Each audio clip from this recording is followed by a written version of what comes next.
आप जानते हैं we live in a sick world. हम एक बीमार दुनिया में रहते हैं.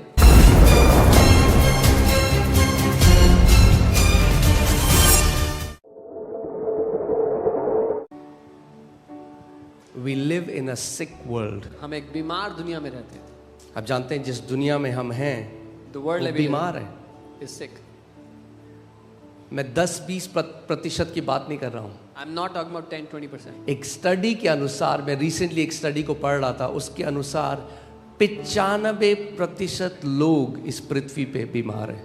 I was going through a study recently, and according to that, 95% people on the earth are sick. Okay, so आप ये देख सकते हैं the global burden of disease study and population health metrics states that approximately 95% of the global population experienced health issues at some point during the year, with only 5% remaining completely free from health problems. So जो जनसंख्या निकाली गई इस अध्ययन के द्वारा, उसमें मालूम हुआ कि लगभग 95% लोग वर्ष के दौरान किसी ना किसी समस्या से बीमार हुए और केवल 5% लोग थे जो स्वास्थ्य की समस्या से पूरी तरह मुक्त रहे. क्यों मैं आपको ये दिखा रहा हूँ? Why am I showing you this? कि आपको पता चले कि आपके आसपास क्या हो रहा है. So that you know what is happening around you. और अगर उस परमेश्वर की पूर्ण इच्छा इस पृथ्वी पे पूरी होती, And if the will of that God was being manifested on the earth, और अगर जैसे कई लोग बोलते हैं अरे उसकी मर्जी ना हो तो बीमारी नहीं आ सकती, and as many people say, oh, if it's not His will, sickness cannot come. तो अगर उसकी इच्छा से आज 95% लोग सताव में हैं, लोग कैंसर से मर रहे हैं, लोग एड्स से मर रहे हैं, लोगों के हार्ट फेल हो रहे हैं, बच्चे बीमारी में मर रहे हैं, तो फिर he is an evil creator. Then if according to His will people are dying in cancer, children are dying, people are sick and suffering, तो फिर वो एक बहुत ही दुष्ट सृष्टि करता है. फिर वो एक अच्छा परमेश्वर नहीं. Then He is not a good God. वो फिर उन शैतान बच्चों की तरह है जो एक मेंढक को पकड़ लेते हैं, उस पे पत्थर मारते हैं, या एक जानवर को पकड़ लेते हैं बेजुबान और उसको मार मार के लहूलुहान कर देते हैं और उससे उनको मजा आता है. तो उस खुदा को सताओ दे दे के, अपने सृष्टि को सता के उसको मजा आता है. फिर Then He is like those evil kids who like to torment animals and shed their blood, and they take pleasure in that. He is like that God who wants to make His creation suffer and get pleasure out of it. क्यों मैं आपको ये बात बता रहा हूं? Why am I telling you this? क्योंकि अपने आसपास की परिस्थिति को देखकर आप परमेश्वर की परिभाषा को नहीं जान सकते. Because you cannot look around what's happening and then define God according to it.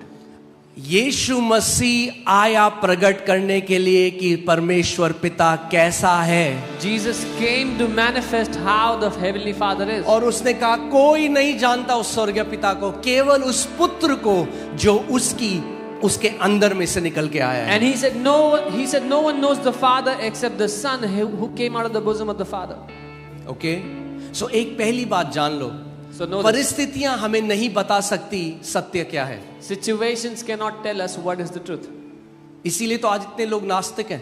Which is why many people are atheists today. क्योंकि जब वो आसपास देखते हैं When they look around, तो उन्हें दिखता है. मैंने आपको क्या बोला था, अगर आप किसी राज्य में जाओ, जैसे सऊदी अरेबिया जाओ जहाँ पे राजा हैं, या दुबई जाओ, और वहाँ पे आप देखो लोग मर रहे हैं सड़क में, खाने को नहीं है, भूख से मर रहे हैं, लोगों के पास अच्छी सुविधाएं नहीं है, तो वहां से आपको क्या पता लगता है राजा कैसा है उस जगह का? दुष्ट है. I told you, if you go to a kingdom where there are still kings like Saudi Arabia, and if you see people dying on the streets out of hunger, don't have amenities, you will say the king is an evil king. तो इससे हमें पता लगता है कि कोई तो है जो इस पृथ्वी पे राज कर रहा है जो दुष्ट है. So that tells us that there is somebody who's ruling on this earth who is evil. कितने लोग मेरे साथ हैं? How many of you आप समझ रहे हो इस बात को? You understand?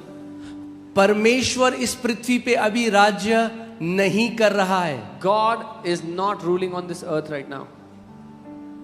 यीशु मसीह ने कहा the prince of this world is coming, talking about devil. यीशु ने कहा इस जगत का राजकुमार आ रहा है, वो शैतान की बात कर रहा है. So कौन रूल कर रहा है इस पृथ्वी पे अभी? Who is ruling on the earth?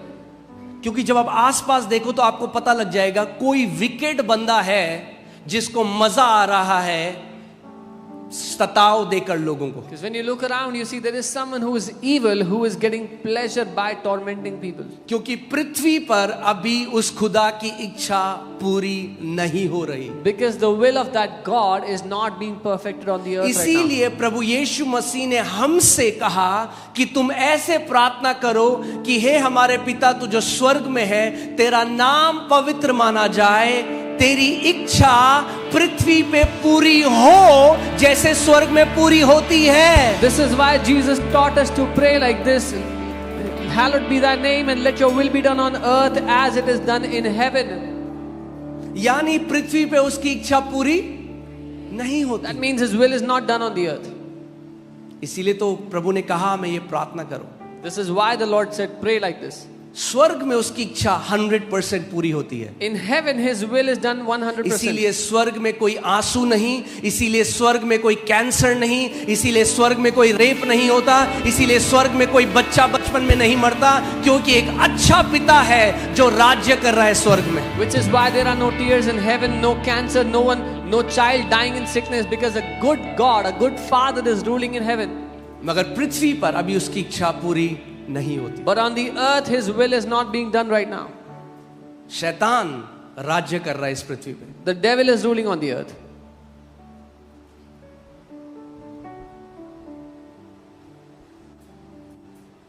America में स्लेवरी जो है, दास बनाना लीगल था। In the US it was legal to have slaves. Okay और कैन यू सो आप देखेंगे इब्राहिम लिंकन जो थे वहां के राष्ट्रपति, उन्होंने एक नई घोषणा निकाली जिसको बोला गया है इमेंसिपेशन प्रोक्लेमेशन। और the president of the country, he took out a new declaration, the Emancipation Proclamation. जिनको बोला गया है मुक्ति उद्घोषणा। मुक्ति उद्घोषणा। और ये मुक्ति उद्घोषणा क्या थी? उन्होंने एक नियम निकाला, एक बिल निकाला लीगली कि आज के बाद जो हुआ था 1863 में, 1863 में, 63 सही है, 63 में, वहां पे इब्राहिम लिंकन ने बोला आज के बाद अब कोई दास नहीं बना सकता, इलीगल है दास बनाना। He took out a bill in 1863 and said after today no one can have a slave, it's illegal to have slaves. अब ध्यान से सुनो मेरी बात। लीगली ये डिक्री निकाल दी गई एक राष्ट्रपति के द्वारा अमेरिका में जो हाईएस्ट अथॉरिटी है। A president who is the highest authority of the country made a legal decree. तो आपको क्या लगता है फिर क्या हुआ होगा? What do you think would have happened after that? So legally 1863 में क्या हुआ? स्लेवरी एंड हो गई legally. In 1863 slavery ended legally. मगर रियलिटी में 100 साल लग गए सारे स्लेव्स को फ्री होने में। But in reality it took 100 years for all the slaves to be set free. क्यों? Why?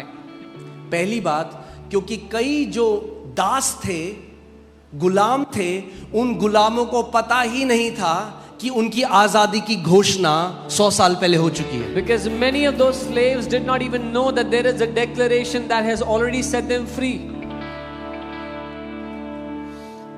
Jesus said, "You shall know the truth, and truth will set you free." यीशु ने कहा तुम सत्य को जानोगे और सत्य तुम्हें आजाद करेगा।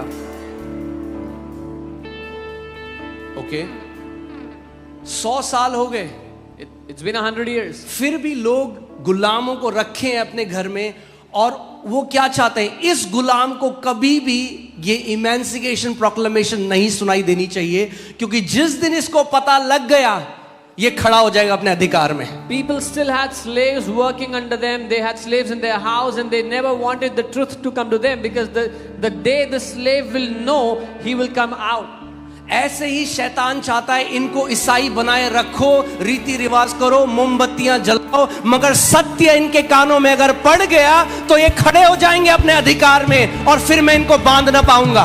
This is what the devil wants. Keep them in the religion of Christianity. Let them do their little rituals. Because if they know the truth, they will come out. They'll be set free, and I'll not be able to bind them anymore. आप हर Sunday यहाँ पे गवाही देखते हो, लोग क्या कहते हैं, हमें नहीं पता था हमारा अधिकार, हमें नहीं पता था घोषणा करना। जिस दिन से घोषणा करने लगे, कैंसर चंगे हो गए, दुष्ट आत्मा से आजाद हो गए, अलग अलग बीमारियां चंगी हो गई। क्यों? क्योंकि उन्होंने सत्य को जान लिया है। और यीशु मसीह ने कहा, जब तुम सत्य को जान लोगे तो वो तुम्हें हर एक बंधुआई से आजाद कर देगा। You hear testimonies every Sunday in this place how people, when they got to know their authority, they came out of cancers and sicknesses. Jesus said, when you will know the truth will set you free. Amen. तो इसका मतलब आप उतने ही आजाद हो जितने सत्य को आप जानते हो। So that means you're only free to the extent to which you know the truth. उतना नहीं जितना आप गिड़गिड़ाते हो, उतना नहीं जितना आप उपवास करते हो, जितना आप सत्य को जानते हो। Not as much as you beg or you fast, but as much as you know the truth. Hallelujah. तो यानी आपकी दौड़ गिड़गिड़ाना नहीं है, भीख मांगना नहीं है, सत्य को जानना है। So your race is not begging and crying, but to know the truth. और सत्य क्या है? What is the truth? यूहन्ना 17:17 में यीशु मसीह ने कहा, हे पिता, हमें अपने सत्य से शुद्ध कर, तेरा वचन ही सत्य है। John 17:17, Jesus said, sanctify us by your truth. Your word is truth. अपनी बाइबल को ऊपर उठाओ अपने हाथों में, Lift up your Bible in your hands. बोलो, खुदा तेरा वचन सत्य है। Tell him, Lord, your word is the truth. Amen. Hallelujah. So legally 1863 में फ्री हो गए, Legally they were free in 1863.